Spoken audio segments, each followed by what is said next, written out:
Hi everyone, Harar Madhav सभी को. How are you all? I hope you are all well. So in this video I am going to discuss about marketing, basically marketing and salesmanship जिन्होंने अपने vocational में choose किया है BA first semester के students.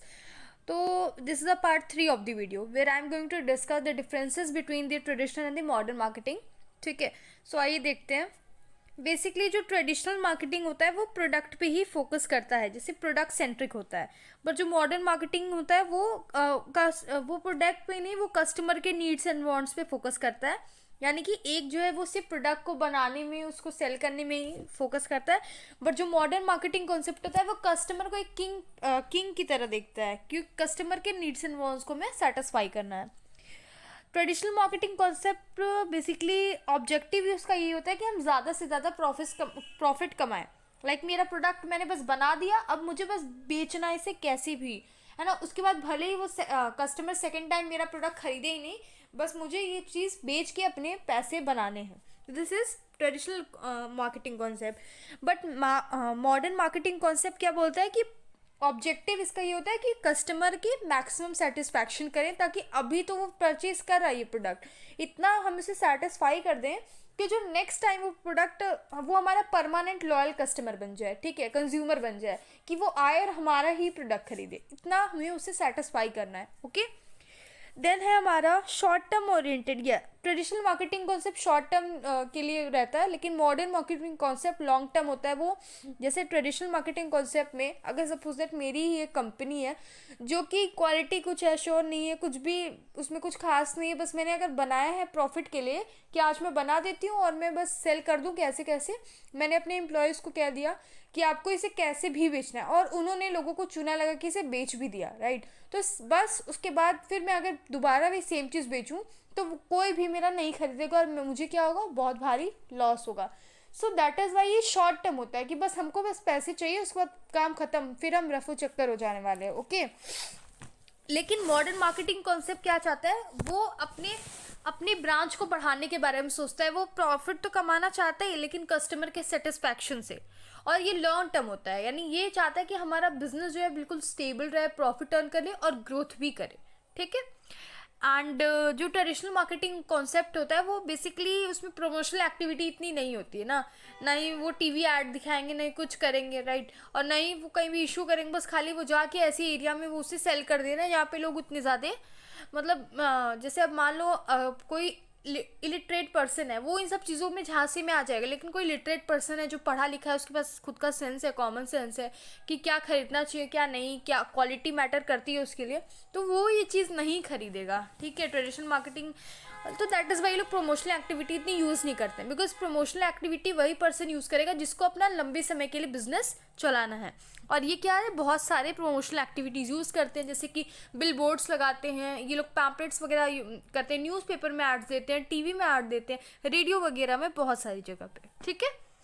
Traditional marketing concept में सबसे important topic है push marketing. यानी बस पुश करते हैं हम लोग कंज्यूमर को, कस्टमर को, कि बस कैसे भी करके मेरा प्रोडक्ट खरीद लो. लेकिन मॉडर्न मार्केटिंग करता है पुल करता है, यानी अट्रैक्ट करता है कस्टमर को. हमें किसी को ज़बरदस्ती नहीं करनी है. लेकिन ट्रेडिशनल मार्केटिंग कॉन्सेप्ट ज़बरदस्ती बेचता है, पर मॉडर्न मार्केटिंग कॉन्सेप्ट कस्टमर को अट्रैक्ट करता है कि वो खुद आए और हमारा प्रोडक्ट परचेज करें. Then based on manual and physical marketing concept. ठीक है. और यहाँ पे डिजिटलाइज कोई भी फॉर्म नहीं होती. जैसे पर्सन जा रहा है, वो हर घर में जाके बोल रहा है कि हमारा ये प्रोडक्ट है. लाइक आपने बहुत बार देखा होगा कि आपके घर पे छिपकली भगाने वाला मशीन लेके कोई सेल्समैन आता है और वो कहता है कि इसकी आवाज़ से छिपकली नहीं आएगी, चूहे नहीं आएंगे. ठीक है. तो as a person I do not purchase this. ठीक है. तो वही सारी चीज़ होती है कि ये basically physical and manual marketing concepts वगैरह को यूज़ करते हैं. जैसे वो पर्सन आया था, वो डायरेक्टली आया सेल करने के लिए, बट ये लोग टीवी पे एड्स नहीं देंगे. ठीक है. एग्जाम्पल था मेरा. बट मॉडर्न मार्केटिंग में डिजिटल मार्केटिंग होती है, ट्रेडिशनल मार्केटिंग भी होती है. मैंने ऐसा क्यों लिखा कि अगर मेरी एक कंपनी है जो कि व्हाट आई कैन, ठीक है, सपोज दैट मेरी एक कंपनी जो वॉशिंग मशीन अपना बेचती है. लेकिन यार ये तो बहुत भारी हो जाएगा. नहीं ठीक है, वॉशिंग मशीन बेचते हैं. तो अगर मेरी वॉशिंग मशीन जब वो जाएगा, मैंने क्या किया, मैंने उसका टीवी पे ऐड दिखाया, मैंने हर जगह ऐड दिखाया, पलक वॉशिंग मशीन, है ना। नहीं, this is not good. Like XYZ washing machine is now here.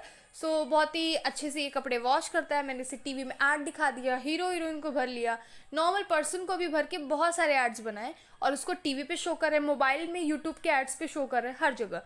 And हम अपने पर्सनल सेलिंग करने के लिए भी लोगों को हायर कर रहे हैं, यानी मेरे जो एम्प्लॉयज़ हैं वो घर घर जाके भी इसके बारे में बता रहे हैं। तो यानी ट्रेडिशनल यूज़ किया ही किया, मॉडर्न भी कर रहे हैं। ये डिफरेंस होता है, ठीक है। I hope you understand this.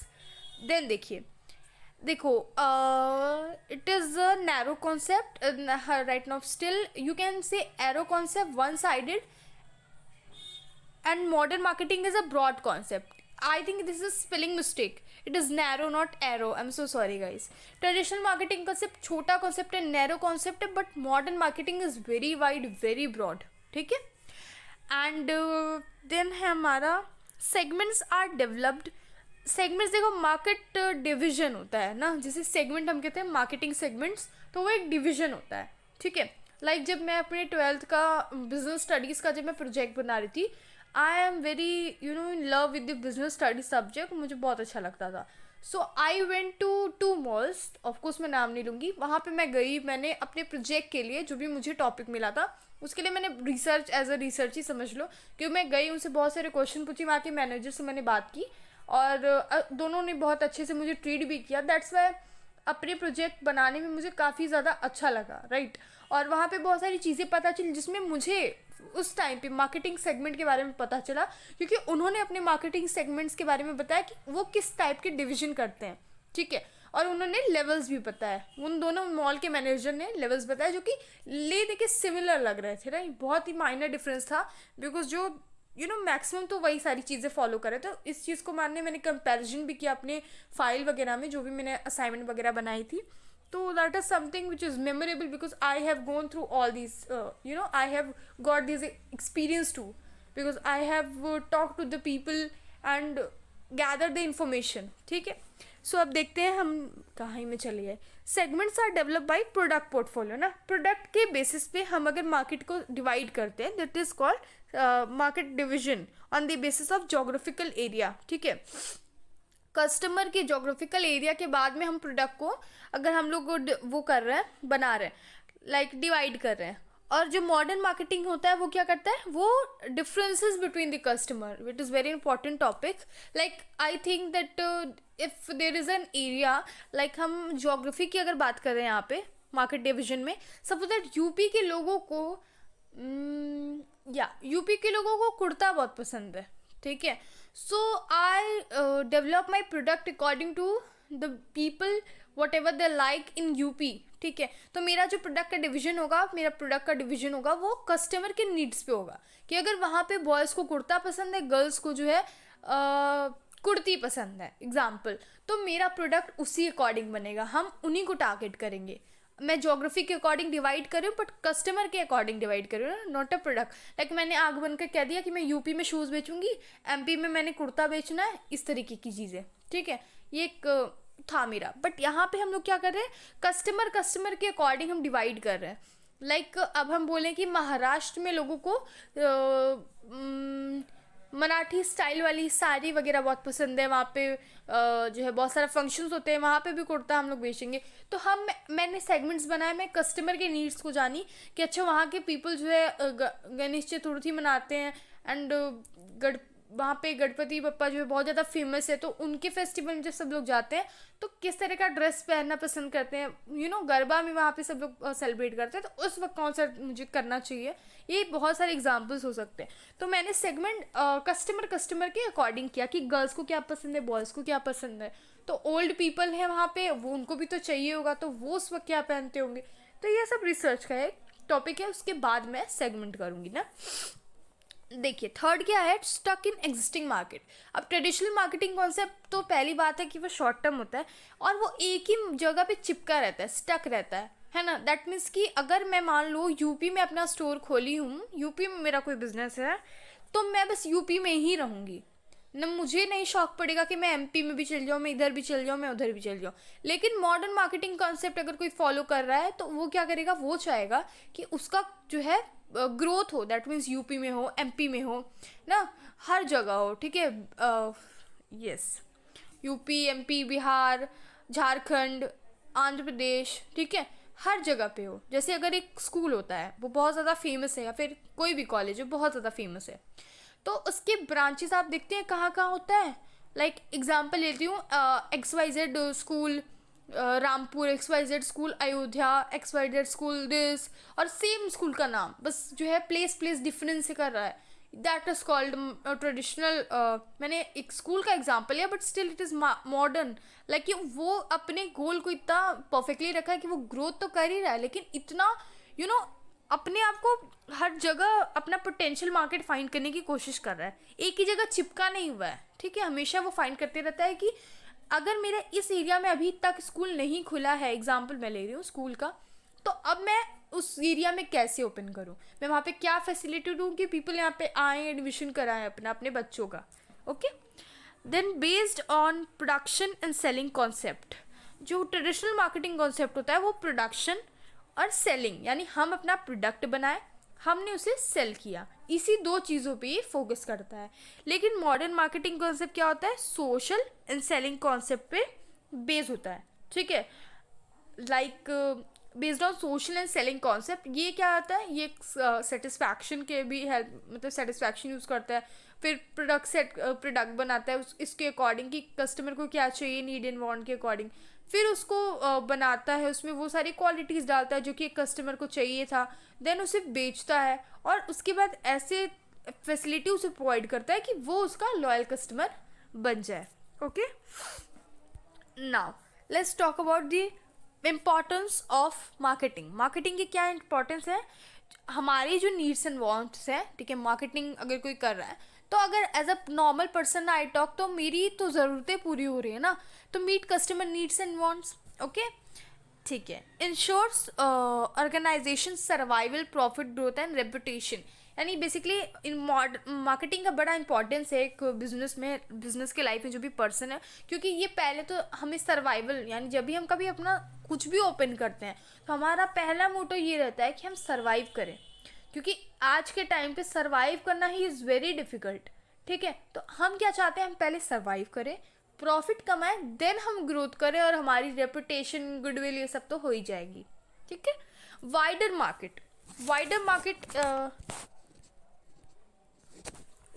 Market में हम लोग बोलेंगे, मार्केटर्स जो होते हैं वो मास कम्युनिकेशन वगैरह के टूल्स को यूज़ करते हैं ना, जैसे एड यूज़ करते हैं, सेल्स प्रमोशन यूज़ करते हैं, इवेंट मार्केटिंग करते हैं, प्रेस कॉन्फ्रेंस करते हैं, ये सारी चीज़ें क्यों करते हैं, ताकि वो अपने प्रोडक्ट के बारे में और दूर दूर तक अपने मार्केट को फैला सकें, ठीक है।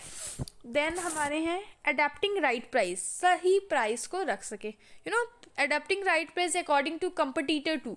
लाइक अगर मेरा प्रोडक्ट 100 रुपये का है और मेरे कंपटीटर का प्रोडक्ट भी 100 रुपये का है, लेकिन मेरे प्रोडक्ट को न खरीद के कंपटीटर का प्रोडक्ट खरीदा जा रहा है, अब मैं सर्च की तो मुझे पता चला कि जो कंपटीटर है वो अपना by one get one free offer लगा रहा है, तो उसी 100 रुपीज़ में लोगों को 2 चीज़ें मिल रही है और मेरा सिर्फ एक चीज़ है, दैट्स वाई लोग नहीं खरीद रहे। तो मैं अपना प्राइस डिसाइड करूँगी, हर चीज़ अकॉर्डिंग टू द कंपटीटर रखूँगी, कि क्यों, अगर हम जैसे कभी भी अपना टारगेट सेट करते हैं तो हम अपने कंपटीटर्स के बारे में भी देखते हैं ना, कि कहीं ऐसा ना हो जाए कि हम एकदम लॉस में आ जाए और वो उसका दुगनी प्रॉफिट हो जाए। कभी कभार ऐसा होता है कि आप अकेले हो बिजनेस पे, ठीक है, जैसे ही सेकंड प्रोडक्ट आया तो उसकी प्रॉफिट होना शुरू नहीं हो, बल्कि आपका डबल हो जाता है।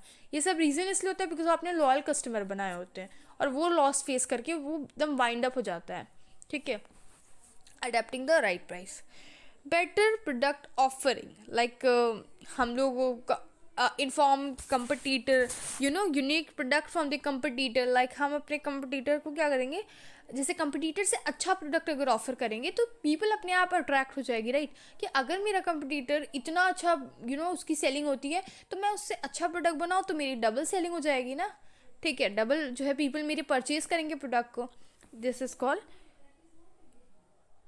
Better quality, better product offering, ठीक है। देन देखिए क्रिएट्स यूटिलिटी, यूटिलिटी बेसिकली क्या होता है, जैसे हम much of the product utility is created through marketing, like utility एक तरीके का एबिलिटी होता है ऑफ अ प्रोडक्ट का टू सेटिस्फाई वांट, ये एक इकोनॉमिक टर्म है यूटिलिटी। यूटिलिटी इकोनॉमिक्स से आया है, बेसिकली ये सेटिस्फैक्शन के लिए यूज़ होता है ना, एक प्रोडक्ट की एबिलिटी कि वो कैसे कस्टमर के नीड्स एंड वांट्स को सेटिस्फाई कर रहा है, तो ये यूटिलिटी क्रिएट करता है. Okay, like car fulfil the needs to possess a vehicle and ride it. जैसे अगर मेरे दिल में ऐसा है कि मुझे यार व्हीकल चलानी है, लॉन्ग ड्राइव पे जाना है, तो कार वो चीज़ फुलफिल कर रही है, कार हमारी यूटिलिटी को फुलफिल कर रही है. ठीक है. Management of demand. Seventh point is management of demand. Marketers are skilled professionals. Of course skilled professionals होते हैं जो कि बहुत वाइडनिंग रोल प्ले करते हैं मार्केट को इन्फ्लुएंस करने के लिए. ठीक है. तो timing and composition of demand means basically that marketing help in dealing with these various levels of demand. Either the demand is negative demand, no demand, latent demand, declining demand, etc. Like हम लोगों को जो भी customers होते हैं उनके needs and wants को समझना होता है, उनकी डिमांड को बेसिकली समझना होता है. तो जो मार्केटिंग होती है वो हम लोग को हेल्प करती है कि हम उनकी डिमांड को मैनेज कर सकें. This is what management of demand. Then after face competition, like हम मार्केटिंग से ही जान सकते हैं कि जो हमारे कंपटीटर्स हैं वो कौन सी स्ट्रैटेजी यूज़ कर रहे हैं, और हम उनसे मार्केटिंग के हेल्प से हम उनसे बेटर प्रोडक्ट पब्लिक को ऑफर कर सकते हैं ताकि जो कस्टमर है वो हमारी तरफ अट्रैक्ट हो. ठीक है. Then discharge social responsibilities. Rising customer expectation, government pressure and environment degradation has forced company to practice high level of social responsibility cause related to marketing in big corporate house. Like आपको पता है कि जब भी हम किसी चीज़ को बनाते हैं, काफ़ी ऐसी प्रोडक्ट्स होती है हमारे जो इन्वायरमेंट को बहुत हार्म करती है. ठीक है. तो कस्टमर का एक्सपेक्टेशन एकदम हाई है. गवर्नमेंट ने भी अपने प्रेशर डाल के रखा है कंपनी पे कि आपको ऐसे इको फ्रेंडली प्रोडक्ट बनाने हैं. तो एज अ कंपनी के पर्सपेक्टिव से अगर कोई पर्सन बात करे तो हमें हर चीज़ ध्यान रखनी है. कस्टमर के नीड्स एंड वांट्स को गवर्नमेंट ने हमें क्या क्या चीज़ें एक मार्जिन लाइन खींच के रखी है, उसके अंदर ही रहना. राइट. इन्वायरमेंट को हम प्रोटेक्ट एक तरीके से करते रहें, है ना. इन्वायरमेंट भी डिग्रीगेट ना हो. ठीक है. डिग्रेडेट ना हो. ये सारे फैक्टर्स को हमको समझ के ही आगे बढ़ना होता है. This is called social responsibilities. Then the last point which is economic growth. यानी मार्केटिंग क्या करता है, डिमांड को क्रिएट करता है, इंक्रीज करता है डिमांड को, इनकरेज करता है बायर्स को to attract to purchase their product and distribute करता है. As a result industrial growth is boosted and income level improve due to this. So basically ये क्या करता है, एक इकोनॉमिक ग्रोथ कर रहा है. जैसे हम मार्केटिंग कर रहे हैं, हर जगह हम अपने प्रोडक्ट्स वगैरह को सेल कर रहे हैं, तो मेरा तो हो ही रहा है. उनके प्रोडक्ट्स जो है मतलब हम अपने प्रोडक्ट को सेल कर रहे हैं, तो ये बेसिकली क्या होता है, इंडस्ट्रियल ग्रोथ को भी बूस्ट करता है, जिससे इकोनॉमी जो होती है कंट्री की वो सुधरती है ना. अगर मैं कोई इंडस्ट्री सेटअप कर रही हूँ तो मैं सिर्फ यही नहीं कि उस इंडस्ट्री से जो भी बन रहा है उससे सिर्फ पैसा कमा रही हूँ, मैंने एम्प्लॉयमेंट भी तो प्रोवाइड की. लाइक अगर मैंने अकेली पूरी इंडस्ट्री मैं नहीं चला सकती, मुझे वर्कर्स चाहिए, तो उस एरिया में मैंने जाके सेटअप कर दिया जहाँ पे उन लोग के पास भी पैसा आ रहा है क्योंकि उनको इनकम दे रही हूँ मैं. ठीक है. और मेरे पास भी पैसा आ रहा है क्योंकि वही लोग खरीद भी रहे हैं मेरा product. This is what economic growth is. Okay. Now let's talk about the functions of marketing. As you all know, I have made this from my notes, like it is my notes, and जिसमें मैंने 3 तरह के functions आपको पढ़ने हैं. Functions of exchange पढ़ना है जिसमें आपको 2 सब पार्ट्स है आपके, buying and selling. ठीक है. देन आपको पढ़ना है फंक्शंस ऑफ फिजिकल सप्लाई, जिसमें आपके आएंगे ट्रांसपोर्टेशन एंड स्टोरेज. देन आपको पढ़ना है फैसिलिटेटिंग फंक्शन. ठीक है. जिसमें आपके फाइनेंसिंग, रिस्क बियरिंग, ये सारे इसके सब पार्ट्स है. Like market information, standardisation, pricing, branding, packaging, salesmanship. ठीक है. And advertising. ये सारे फंक्शंस ऑफ फैसिलिटेटिंग है. सो एक एक करके फंक्शंस को डिस्कस करेंगे. पहले फंक्शंस ऑफ एक्सचेंज में बाइंग को देखेंगे. ठीक है. Now let's begin. Buying is one of the functions of exchange, like that offer all these activities in assembling of goods under the single ownership of control. And ये basically क्या करते हैं, buying एक तरीके से एक फंक्शन एक्सचेंज का, like exchange ही होता है. तो जब हम किसी चीज़ को बाई करते हैं तो ट्रांसफ़र ऑफ ओनरशिप होता है सबसे पहले, कि पहले वो उस सामान का ओनर था बट मैंने जैसे ही परचेज किया वो ओनरशिप मेरे हाथ में आ गई. राइट. ये एक फंक्शन है एक्सचेंज का, जिसमें हम लोग बेसिकली गुड्स को मतलब पैसे के, जैसे हम कुछ बाय करते हैं तो उसके बदले पैसे देते हैं ना. This is what exchange. और हमारा ट्रांसफ़र ऑफ ओनरशिप होता है, सिंगल ओनरशिप एंड कंट्रोल को ट्रांसफ़र होता है, जिसमें हम लोग प्लानिंग करते हैं, कंट्रैक्चुअल बेसिस पे होता है, असेंबलिंग करते हैं, लाइक इधर you can say planning, contractual, assembling and negotiation. Basically planning क्या होता है, जब बायर प्लान करता है ना, buyer must plan in order to determine their needs. जैसे अब मैं कुछ अगर मैं एक बायर हूँ, मुझे कुछ बाई करना है, तो मैं प्लान करूँगी कि आखिर मुझे चाहिए क्या, मुझे वाटर बॉटल चाहिए, मुझे टिफ़िन चाहिए, मुझे क्या चाहिए, सो आई हैव टू, ठीक है, I have to make a plan for it. Business buyer जो होते हैं वो बेसिकली स्टडी करते हैं अपने मार्केट को। अब मैंने तो एज अपना पॉइंट ऑफ व्यू बताया एज अ कस्टमर, बट जो बिजनेस बायर्स होते हैं वो अपनी ही मार्केट स्टडी करते हैं उनके खुद के मार्केट को, to know the quality and quantity of goods, ताकि that are required by the final user, कि आखिर कौन से क्वालिटी के, क्वांटिटी के कितने गुड्स चाहिए जो कि हमारे फाइनल यूज़र को एक्चुअली चाहिए, ताकि हम फिर उतने प्रोडक्ट्स मेड करें। This is planning. Contractual is second one, जो कि इन्वॉल्व करता है finding out the source of supply, यानी सप्लाई करने के सोर्स को, जिसमें हम लोग करते हैं keeping in touch that to get the goods quickly, reasonably, sufficiently and regularly. Contractual में होता है कि एज अ बिजनेस बायर, है ना, मैं क्या करूँगी, मैं ज़रिया फाइंड करूँगी सप्लाई करने का, यानी गुड्स को ट्रांसफ़र करने का एक ज़रिया फाइंड करूँगी कि ताकि गुड्स जल्दी से पहुँचे, ताकि मेरे कस्टमर को ऐसा ना, कभी कभार दो तरह के कस्टमर होते हैं। जैसे हम कभी मान लो किसी भी शॉपिंग ऐप पे अगर कुछ भी चीज़ें बुक करते हैं, राइट, तो कुछ बायर्स होते हैं जिनको तुरंत चाहिए होता है, जो कि मेंबरशिप भी ले लेते हैं। लेकिन कुछ लोग होते हैं जिनको जानबूझ के क्राइटेरिया रखा जाता है कि 3 दिन या 2 दिन से पहले डिलीवरी नहीं होगी, 1 डे डिलीवरी नहीं होगी। ऐसा जानबूझ के इसलिए रखा जाता है ताकि उसके अंदर उत्साह जो है बना रहे, कंटिन्यू उसके अंदर जो रहते हैं ना कि आने वाला है, आने वाला है, वो चीज़ है। अगर हम तुरंत बाय किए, तुरंत आ गया हमारे पास, तो ऐसे कुछ नहीं होंगी। That is why impulse buying नहीं हो पाएगी, ठीक है। तो जल्दी पहुंचे, रिजनेबली, सफिशिएंटली एंड रेगुलरली, ठीक है, रेगुलर हो जाए वो हमारा कस्टमर। देन हमारा असेंबलिंग में आता है, जिसमें हम लोग क्या करते हैं, एक इंपॉर्टेंट फंक्शन है असेंबलिंग, जहाँ पे गुड्स प्रोड्यूस किया जाता है डिफरेंट प्लेसेस पे, और उसको एक साथ असेंबल किया जाता है in order to serve promptly the needs of the wholesaler, retailer and consumer. Assembling में बेसिकली हम ढेर सारे प्रोडक्ट्स को बल्क में बना दिए, होलसेलर के पास है, होलसेलर रिटेलर को दे रहा है, राइट, रिटेलर जो है वो डायरेक्टली कस्टमर को दे रहा है विथ हाई प्राइस। ये सारी चीज़ें असेंबलिंग में आती हैं। नेगोशिएशन में क्या आता है, ये term and the condition of purchase है, आर नेगोशिएशन विथ सेलर, ठीक है। यानी negotiation basically the term and conditions होते हैं। After the final agreement are made, the transfer of title take place. यानी अब हम छोटे चीज़ पे बात कर रहे हैं, जैसे एज अ पर्सन मैं गई, मैं बॉटल खरीद के आ गई, कुछ लेना देना नहीं मेरा, कुछ ऐसा एग्रीमेंट ले। बट हम लोग बिजनेस के पर्सपेक्टिव से देख रहे हैं कि बिजनेस बायर जो होते हैं उनके सारी चीज़ें टर्म्स एंड कंडीशन पे चलती हैं, कि आपको इतना मुझे पैसा देना है, मैं आपको इस तारीख को ये चीज़ ट्रांसफ़र कर दूंगा, या लाइक ABC कंपनी है जो मेरे साथ डील कर रही है, तो मैं उससे कॉन्ट्रैक्ट बनाई कि आपको मुझे 10 लाख रुपए देने हैं। उसने मुझे जैसे पैसे ट्रांसफ़र किए, थोड़ा एडवांस दिया, मैंने उसको सेंड कर दिया, और फिर मेरे कॉन्ट्रैक्ट के अकॉर्डिंग उसको इतने टाइम में पैसे मेरे लौटाने हैं। दैट इज़ वाई मैं अगर नहीं लौटाया तो मैं क्लेम कर सकती हूँ, क्योंकि I have made a proper agreement for it. जब आपने 12th में बिजनेस पढ़ा होगा तो उसमें आपने ये भी देखा होगा कि जब कंज्यूमर होता है उसके क्या क्या राइट्स होते हैं। कस्टमर कंज्यूमर के राइट्स होते हैं कि वो अपने लिए स्टैंड ले सकता है अगर उसने कोई प्रोडक्ट परचेज किया है और उसके साथ कुछ भी ऐसा होता है जो उससे लगता है कि अनसेटिस्फाई है उससे, और या फिर उसको कोई साइड इफेक्ट, लाइक सपोज आप कोई क्रीम लेने गए, ठीक है, और वो जैसे ही आपने यूज़ किया आपके फेस पे बहुत सारे पिंपल्स हो गए, बहुत डिफ़िकल्टी हो गई, कि बहुत ज़्यादा आपको इचिंग होने लगी, आपके फेस बहुत ज़्यादा ख़राब हो गए। अब आप उस कंपनी पे क्लेम कर सकते हो, लेकिन तब आपको राइट मिले हैं अपने लिए स्टैंड लेने का, लेकिन कब मिले हैं, जब आपके पास उस चीज़ का प्रूफ हो कि आपने ये ख़रीदा है, इतने तारीख को ख़रीदा है, ये देखिए मेरे पास बिल है और इसको मैंने इतना यूज़ किया है, ये सारी चीज़ें बतानी पड़ेंगी।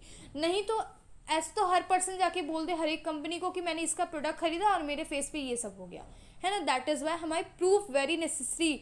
जैसे हम कभी क्लेम करते हैं तो प्रूफ बहुत ज़रूरी होता है, उसके बिना आप सही भी हो तब भी आपका कोई बात नहीं मानेगा।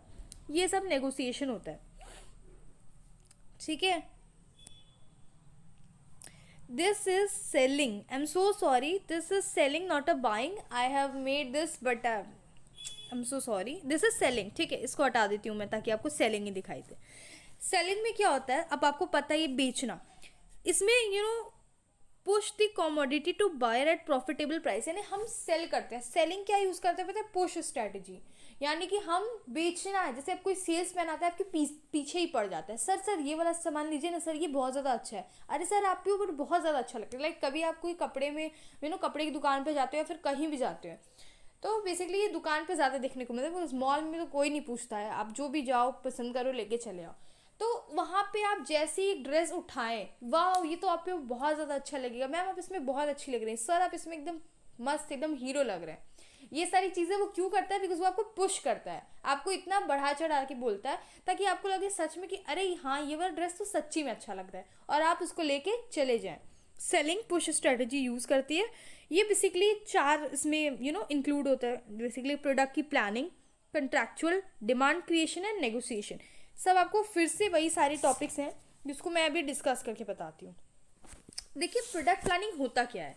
It refer to planning forecasting of consumer wants, यानी हम प्लान कर रहे हैं या फिर हम पहले से सोच के बैठेंगे कंज्यूमर का ये सब वांट्स है, ये सारे डिज़ायर्स हैं, तो हम प्लान कर रहे हैं ना कि इसमें प्राइस क्या होगा, कैसी क्वालिटी होगी, कितनी क्वांटिटी होगी, टाइम कितने बेसिस पे हम उसको दे दें to meet the requirement of customer and demanded by them.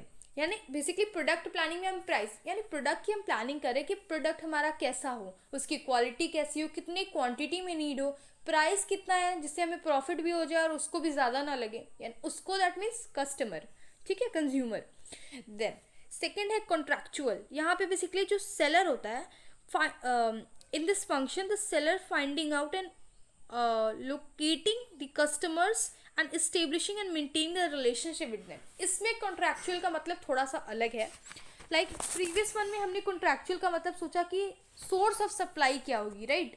लेकिन इस कॉन्ट्रैक्चुअल में जब हम किसी चीज़ को बेचते हैं ना, तो हम अपनी पब्लिक रिलेशन बनाते हैं। जैसे सपोज है कि मेरे पास हमेशा, मैं एक दुकानदार हूँ, ठीक है, पलक स्टोर, मैं ग्रोसरी की आइटम को सेल करती हूँ।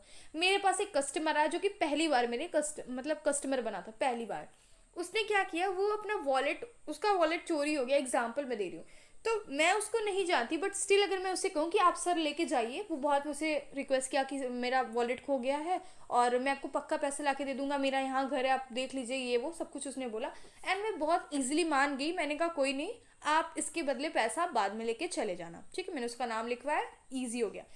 उसके अंदर ये बैठ जाएगा कि मैं उसकी दुकान पे पहली बार गया था, उसने मुझे जाना भी नहीं पूरी तरीके से, प्लस उसने ये चीज़ इतनी जल्दी एक्सेप्ट कर ली। अब क्या होगा, अब वो डेफिनेटली उसके दिमाग में एक साइकोलॉजी बैठ गई है कि ये दुकानदार सच में अच्छा है, यानी मैं अच्छी हूँ, मैं बहुत ईजिली, मतलब मैं अच्छी दुकानदार हूँ। तो नेक्स्ट टाइम उसकी और उसकी फैमिली, वो अपनी फैमिली में जाके बोलेगा कि पता है मेरा वॉलेट चोरी हो गया था एंड देन उसने मेरे साथ ऐसे बिहेव किया, बहुत अच्छा लगा मुझे, ठीक है। यानी जो पलक स्टोर है वो बहुत ज़्यादा अच्छा है, वहीं से हम लोग खरीदेंगे अब सामान। तो उसकी फैमिली वहीं जाके खरीदेगी। मेरा तो वो कस्टमर बन गया ना, यानी मेरी पब्लिक रिलेशन की हेल्प से वो चीज़ बनी। अब मैं मान लो कोई आए मेरे पास, ठीक है, उसके पास उतना इनफ पैसा नहीं है, सपोज उसको देने हैं 100 रुपये, उसके पास है 50, लेकिन उसको सारा सामान अर्जेंटली चाहिए। अब मैं उससे कहूँ कि नहीं नहीं नहीं नहीं, रख के जाइए, आप सामान रखिए और निकल यहाँ से। ऐसे लोग बहुत आते हैं, ठीक है, ऐसे लोग बहुत आते हैं, बहुत गए। अब मैं ये चीज़ बोल दी, अब उसकी साइकोलॉजी इतना फिट हो गई मेरे लिए कि अब वो मेरे दुकान में झांकेगा भी नहीं, यानी उसको कितनी भी ज़्यादा मुसीबत पड़ जाए लेकिन वो दुकान में नहीं आएगा, बिकॉज कस्टमर की साइकोलॉजी है ये। तो अगर मैं उससे अच्छे से बिहेव करूँगी तो मेरा वो पब्लिक रिलेशन मेरे एज अ कस्टमर के रूप में आएगा। बट अगर मैं उससे बुरी तरीके से बिहेव करूँगी तो एक नेगेटिव इम्पैक्ट पड़ेगा। तो यहाँ पे कॉन्ट्रैक्चुअल का मतलब कि हम सेल तो कर रहे हैं लेकिन पब्लिक रिलेशन बना के, ठीक है, ओके। थर्ड है हमारा डिमांड क्रिएशन। अब देखिए, includes all efforts of seller to induce the buyer to purchase their product in order to increase sales and demand, personal selling, basically demand creation. जैसे मान लो इसमें हम सारे, एक सेलर सारा एफर्ट्स लगाता है कि इसमें प्रोडक्ट जो है वो बायर्स की डिमांड पे, वैसे तो बनता ही है प्रोडक्ट की डिमांड पे, बट स्टिल उसमें हम लोग क्या क्या करते हैं, पर्सनल सेलिंग करते हैं, घर घर जाके बता रहे हैं अपने प्रोडक्ट के बारे में, टीवी पे ऐड दे रहे हैं, रेडियो पे ऐड दे रहे हैं, बिल बोर्ड्स लगा रहे हैं, साइनेज वगैरह लगा रहे हैं, हर जगह दिख रहा है कि किस चीज़ का एग्जाम्पल लूँ, like suppose that there is a pen, Palak pen. अब मैंने हर जगह उसके बारे में बताया कि कितनी स्मूथ चलती है, कभी कभी कोई पेन खरीदते हैं और उसको कितना ज़्यादा हम लोगों को 4-5 बार लिखना पड़ता है तब जाके वो अच्छे से चलता है, तब भी नहीं चलता, कम से कम हम लोग को 7 डेज लगते हैं उसे ढंग से चलाने में। और कोई है कि वो बता रहा है कि एकदम जस्ट फर्स्ट क्लिक में एकदम आपका मस्त पेन चल रहा है, बहुत अच्छा है, बहुत अच्छे से राइटिंग बन रही है। हर जगह मैंने बताया, घर घर जाके बच्चों को बता रही हूँ, मैं उसके पेरेंट्स को बता रही हूँ, टीवी पे दिखा रही हूँ, साइनेज पे लिखा हुआ है पलक पेन, हर जगह। ये बेसिकली एक डिमांड क्रिएशन है कि अब अगला बंदा उसे देख लिया ना, आप अगले बंदा की साइकोलॉजी हो जाएगी ये कि दूसरी दुकान पे जाके वो मेरे ही पेन का नाम ले लेगा डायरेक्टली, जबकि उसके पास ऑप्शन ही ऑप्शन होंगे। दैट इज़ वाई एडवर्टीजमेंट कितना ज़्यादा नेसेसरी है ना। और कभी कभार नेगेटिव एडवर्टीजमेंट भी होती है जो कि पॉजिटिव अफेक्ट करती है।